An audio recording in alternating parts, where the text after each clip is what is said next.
Hello everyone. आज मैं आप लोग के लिए लीनियर अलजेब्रा से रिलेटेड एक क्वेश्चंस लेकर के आया हूं और ये क्वेश्चंस 25 जुलाई को जो CSR नेट का एग्जाम हुआ था उस एग्जाम में ये क्वेश्चंस पूछा गया हुआ था। तो देखिए क्वेश्चंस क्या है, फिर इसके ऊपर हम लोग डिटेल में बात करेंगे। तो देखिए क्वेश्चंस में हमें एक 2x2 का मैट्रिक्स देके रखा हुआ है और इस मैट्रिक्स का एक आइगन वैल्यू हमें 6 बताया हुआ है और इसमें से पूछा हुआ है कि कौन सा स्टेटमेंट ट्रू होगा। तो चलिए हम लोग इस पे काम करते हैं। सबसे पहले हमें एक मैट्रिक्स दिया गया है, इसके इनसाइड में एंट्रीज क्या है 2A B एंड C, ये हमारा मैट्रिक्स है और इसका आइगन वैल्यू क्या है 6 है। इस आइगन वैल्यू को हम लोग λ1 लेट कर रहे हैं, λ1 इक्वल टू 6 है। तो हम लोग जानते हैं कि जो सम ऑफ डायगोनल एंट्रीज होता है वो क्या बताता है, सम ऑफ द आइगन वैल्यू के बारे में बताता है।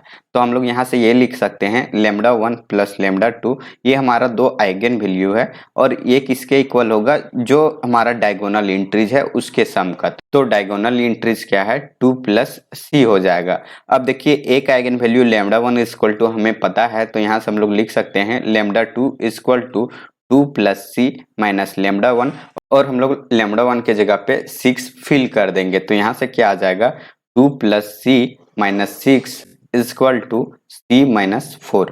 तो यहाँ से हमें क्या मिल गया, λ2 का वैल्यू मिल गया C माइनस 4। तो देखिए हमें यहाँ से क्या पता चल गया, दोनों आइगन वैल्यू के बारे में पता चल गया। अब हम लोग इसमें से रिलेशन एस्टेब्लिश कैसे करेंगे, तो यहाँ हमारे पास एक और रिलेशन होता है क्या, कि जो हमारा डिटर्मिनेंट होता है वो किसके इक्वल होता है, product of the eigen value. तो हम लोग यहाँ से क्या लिखेंगे λ1 इक्वल टू λ2 और डिटर्मिनेंट क्या आएगा 2C माइनस AB आएगा। तो यहाँ से हम लोग क्या लिखेंगे 2C minus AB equal to क्या हो जाएगा, product of the eigen value. तो यहाँ क्या है 6 इंटू C माइनस 4। तो देखिए यहाँ से क्या आ जाएगा 2C minus AB equal to 6C minus 24। तो देखिए हम लोग क्या कर सकते हैं, इस 24 को लेफ्ट साइड ले आते हैं और इस 2 को हम लोग राइट साइड ले जाते हैं। तो यहाँ से क्या आ जाएगा 24 minus AB equal to 4C। तो ये हमारे पास फाइनल रिलेशंस आएगा। तो आप चेक कर सकते हो क्या ये ऑप्शंस में गिवन है, अगर गिवन होगा तो ये हमारा करेक्ट ऑप्शंस होगा, अदरवाइज हम लोग कोई और रिलेशंस यूज कर सकते हैं। तो देखिए यहाँ से हमारे पास थर्ड ऑप्शंस में D2 यही ऑप्शंस गिवन है जो हमारा रिजल्ट आया हुआ है। तो इस तरह से हमारा थर्ड करेक्ट होगा एंड बाकी का जो ऑप्शंस है वो क्या होगा, इनकरेक्ट ऑप्शंस होगा।